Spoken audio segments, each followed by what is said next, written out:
We've spent almost 2 weeks now on Bildad's accusations against Job's and Job's rebuttal to Bildad. We're moving now to the third friend who now has his second shot at Job, and that is a man named Zophar in chapter 20 of the book of Job.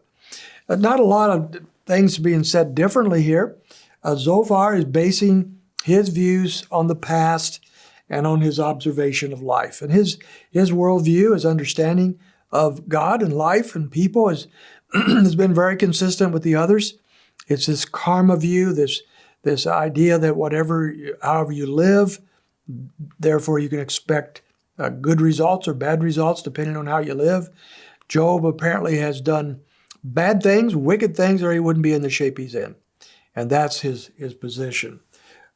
He says in verses 4 and 5, he says, do you know that this from old? So he's basing it on the traditions of the past, the wisdom of the people of the past, from the establishment of man on earth, that the triumphing of the wicked is short, and the joy of the godless momentary. So he's saying, yeah, Job, you had a great life for a while. You had a good run. You were wealthy, and you were respected, and you had a great family, and all these things. But that's all gone, Job, because we know from the past that these things are short-lived. And nobody, if they're wicked, is going to get by with stuff for very long. That's his understanding. Then they pay a price after their short run of good stuff. They pay a price, verse 6, though his loftiness reaches the heavens and his head touches the clouds, he perishes forever like his refuge.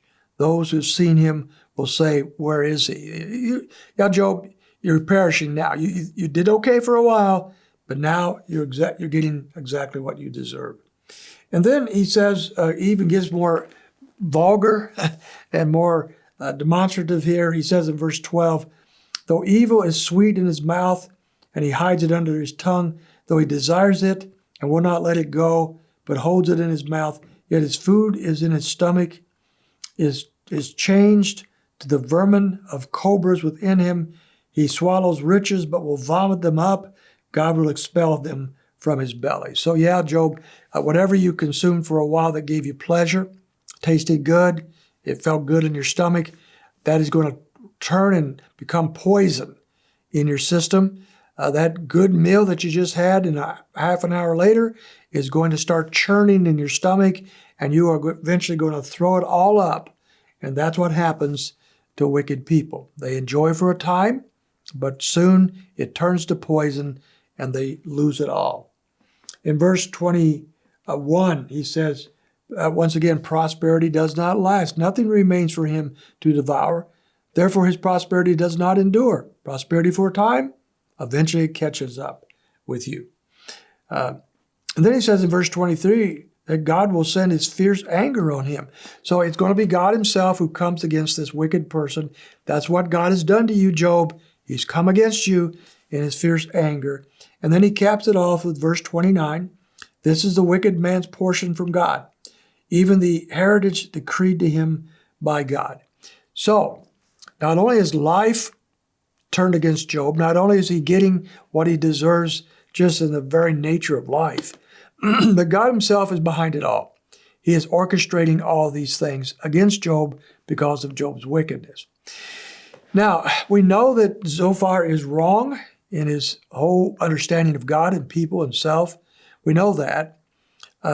But Job has bought into the same system. And this is the troubling part for us at this point. Job is not above this thinking. He's already said back in chapter 19 that God has brought all this on him. God is his enemy. God is against him, and God has wronged him. And so Zophar is really not saying anything differently from what Job is saying. He's pretty much agreeing with Job.